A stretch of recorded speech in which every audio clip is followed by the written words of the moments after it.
Let's get ready to story.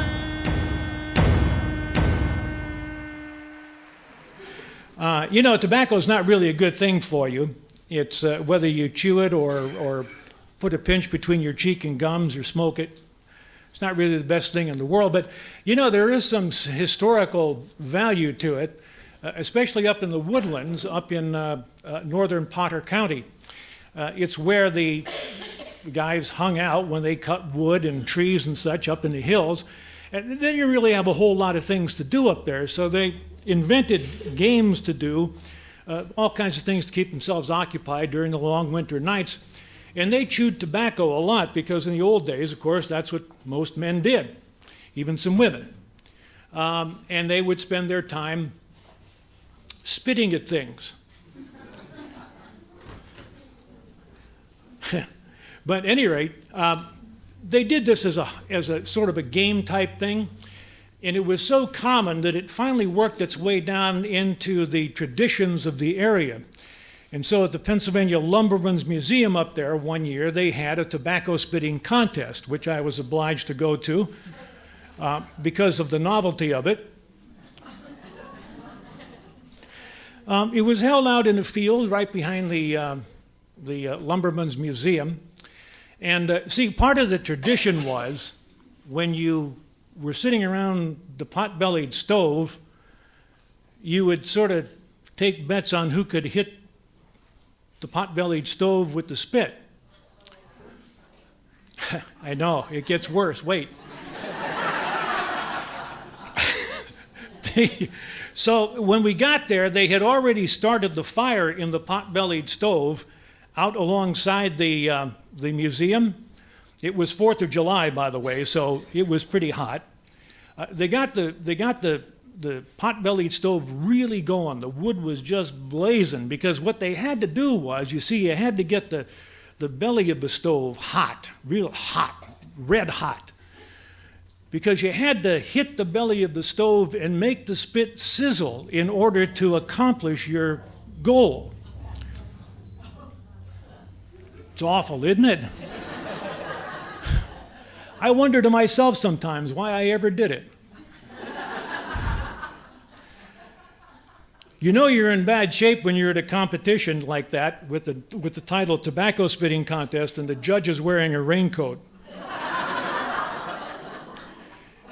You have cause for concern. But anyway, what they did was they started off at 5 feet from the stove, which is a relatively easy spit, I guess.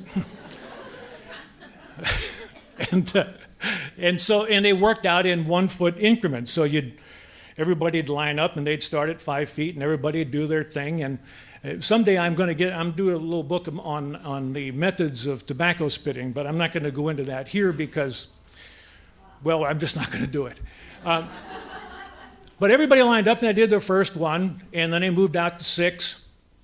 The lady that year, you might know, dropped out at 11 feet.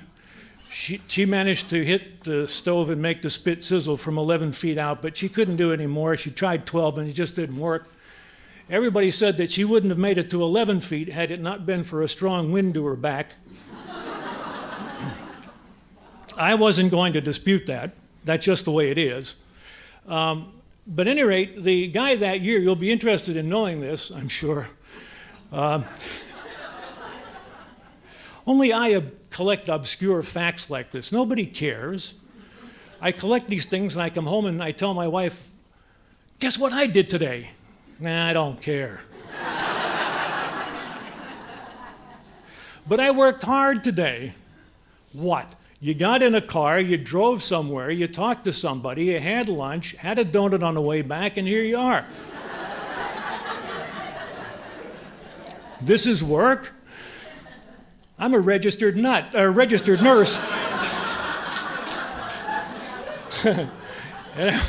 I work 3 times as hard as you do every day. And she does. I have to give her credit for that, but not, I guess I have to do it in public.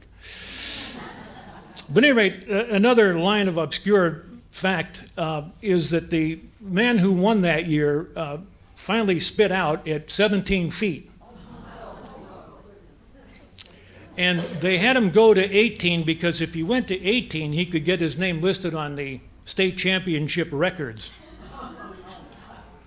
The closing line at the end of the story is, "Well, sir, how did you get ready for this competition?" "Well, I would just go out into the woods and spit at squirrels." And look where it got him. That's my story, and I'm sticking to it.